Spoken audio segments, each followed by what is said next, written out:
He is Dan, the determined Argueta, and he's facing Miles Johns on Saturday. But before we get into that, I want to ask you a question about this past weekend's card. Did you watch this past weekend's card? I guess that's my first question. Yes, I did. All Well, right, not so majority of it. what do you think I'm going to ask you about?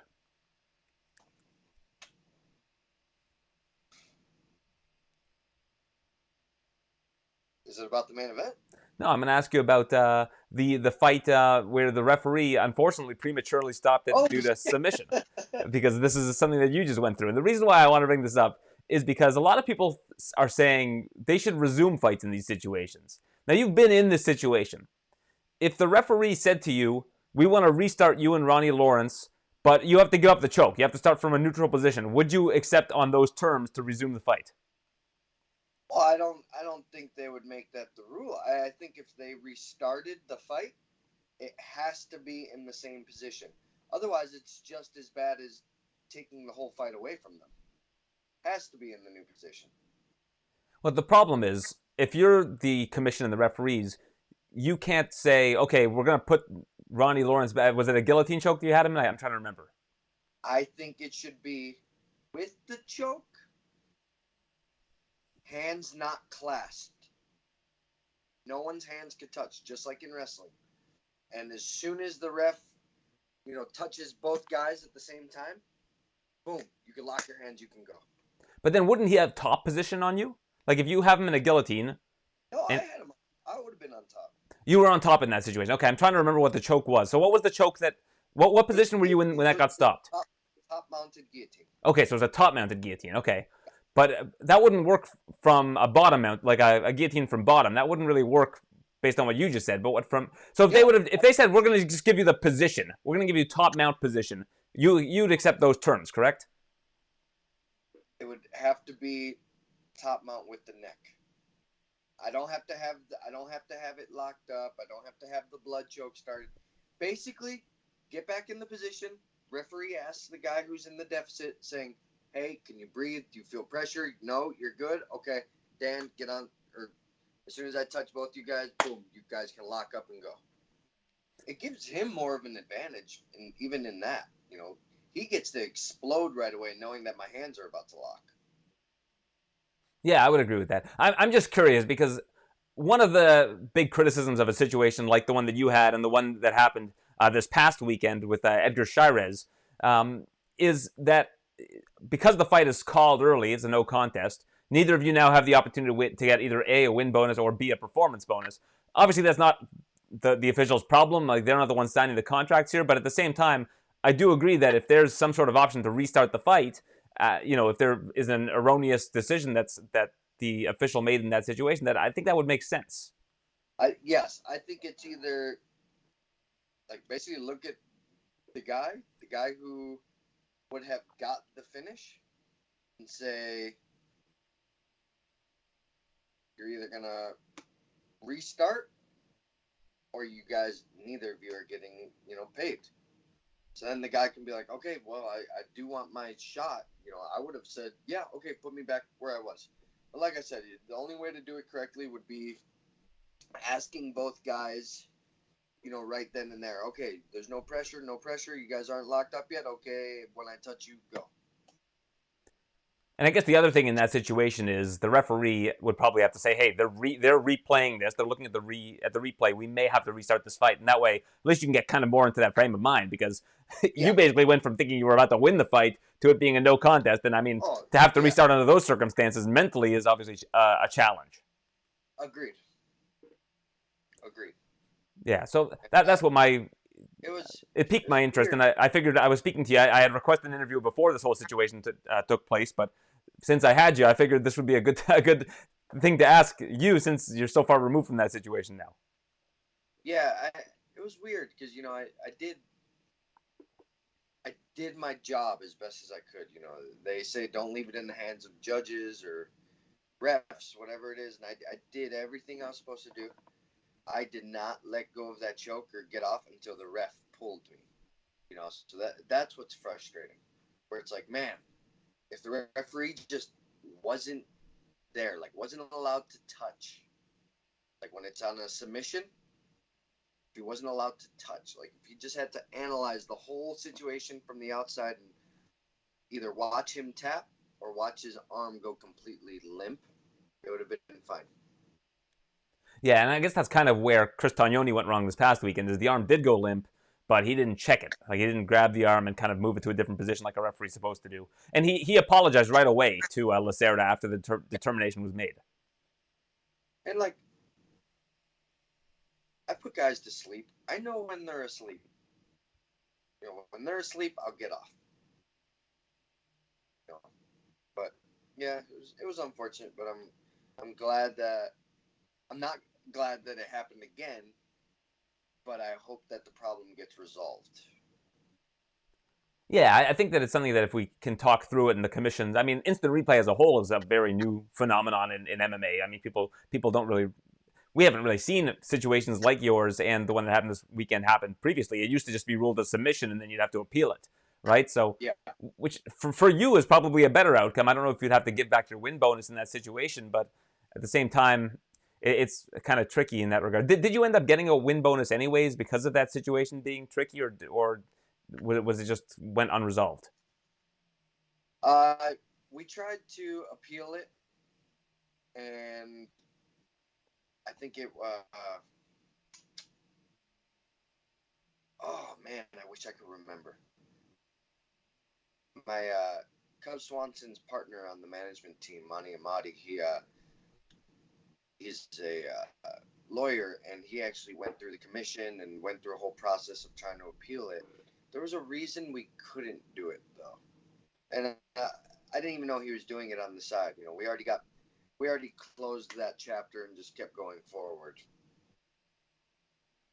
So why don't we do that now? We'll move on to Miles Johns. What do you think of him as an opponent? Chapo Johns is a solid fighter, another kind of compact guy like Solid yourself. fighter, solid fighter, solid nickname. The dude's physically fit. This is fun, man. I'm excited. The fight makes me smile. It makes me know that we're gonna go in there and we're gonna fight. We're gonna have fun. It's exciting. I'm excited.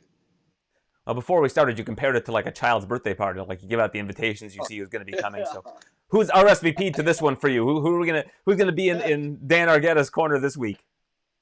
So I have Diori Dominguez, Anthony Gonzalez, and the new addition to our corner that he's been a part of my staff for the last almost 4 years is Felipe Del Monica, or we call him Farol.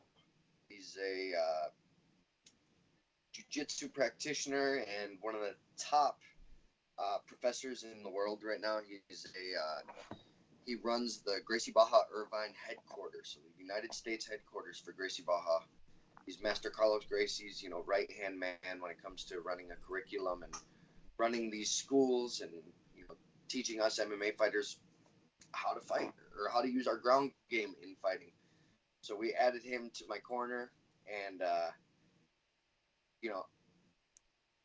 trying to be a good friend, for Cub Swanson right now. Where it comes to I want to show him, that he prepared me wisely. I know he loves coaching and teaching us and everything. And for this fight, I was like, I didn't completely how could you say it? I didn't want to make him feel left out, but I told him, I'm like, yo, I need you at that fight. I need Cub there at my fight. I said, having you at my fight, but, not in my corner, it's the same. I know you can get into the arena. I know that you can be a voice while I'm fighting. It's almost like nothing changes. It's almost like I get a fourth corner. Same thing with all these other fighters where their management team is at the fights. I'm sure you know who I'm talking about. You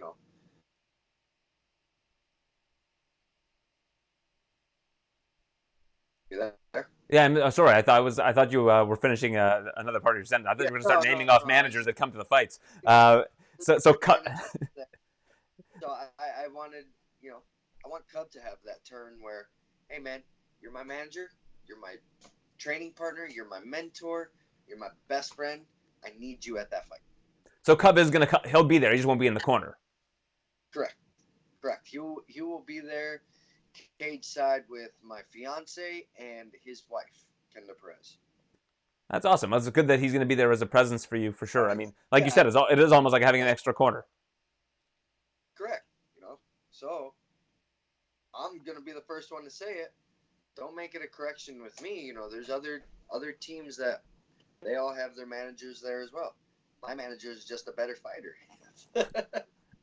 Yeah, absolutely. I mean, if I was going to choose a manager to represent me in the cage, I think Cub Swanson would probably be Hey my man, guy. well, I I tell everyone, for as a coach, as a manager, as a best friend of a fighter, like can't can't top it. Someone who's doing it at the highest level, who's done it for this amount of time at the highest level, like you can't top the wisdom that I get in and outside of the cage. So I'm very lucky. You know, this is to you, Cub. I need you there. Don't. I told him. I said it doesn't matter for me when you get here. I said I need you to bring me to weigh-ins because hey man, when you walk into weigh-ins and you are pretty beat up from the weight cut, you're in a pretty vulnerable state. It feels pretty safe when you got Cub Swanson walking in with you. He's been my almost like my protector, man. I feel good when I have him there with me. I feel calm, confident, happy, cool as because Cub is cool as hell. So to have that with me whenever I walk into that arena, it feels good. It's a good duo. It doesn't hurt that he recently cut to 135 pounds himself. Yep. So he knows exactly what I'm feeling. He feels it. He knows that it hurts. It makes me happy that he did it, so he knows what I'm feeling. But at the same time, it's like he did it. I don't have an excuse. So I heard a cool story that you told on this Clash of Combats show. I think that's what it was called, Clash of Combats podcast. And With Caden Henschel. yeah, with the two I guess they're university wrestlers or college wrestlers. Yeah, they're from my alma mater. Yeah, They wrestled at the same school I did. they did a great job interviewing you, and you told a cool story about your dad and how he really wants to make sure that you focus on fighting for fun, not for money. That you had a beat up 2005 Prius. I too once had a beat up 2005 Prius. Just putting that out there as well. But that he gave you a Mustang, and he just wants to make sure that you're not worried about the money. So what's his mentality there, and what's it like to have that kind of a support system? Oh man, it's special. It's very special. Like I know that I know that it's something guys wished for. If they had it, they could do well with it.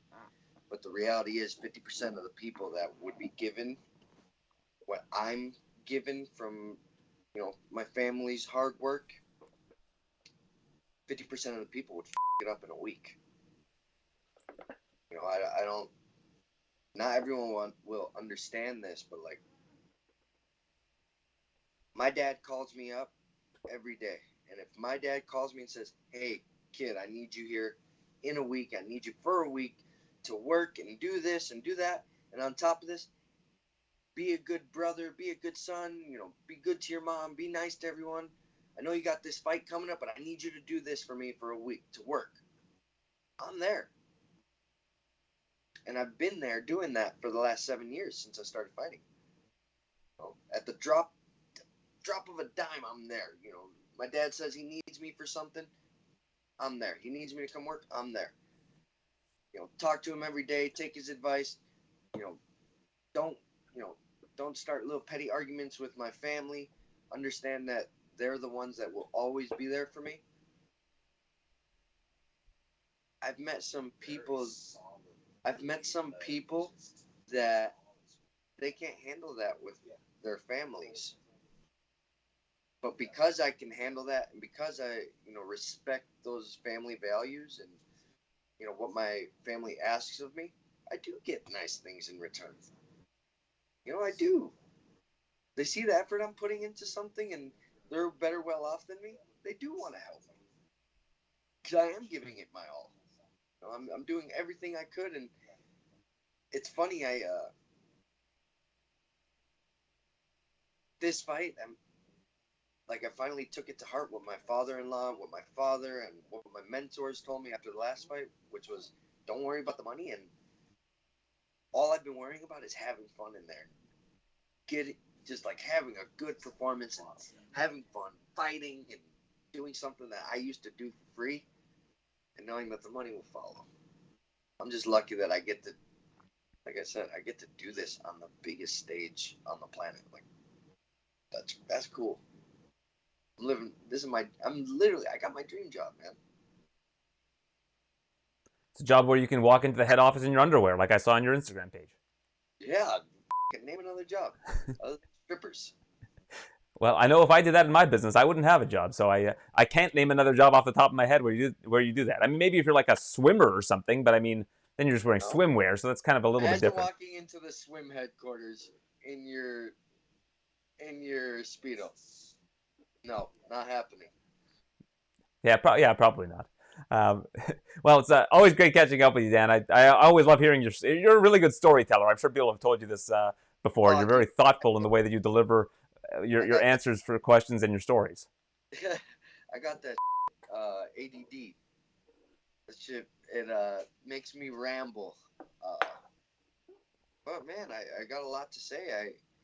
When it's fight week, it's a lot of emotions, a lot of memories that pop up that remind me of how I got here, why I'm here, and what's going to continue to bring me to this spot and continue to help me excel and achieve. I'm excited for my life. I'm excited for my career.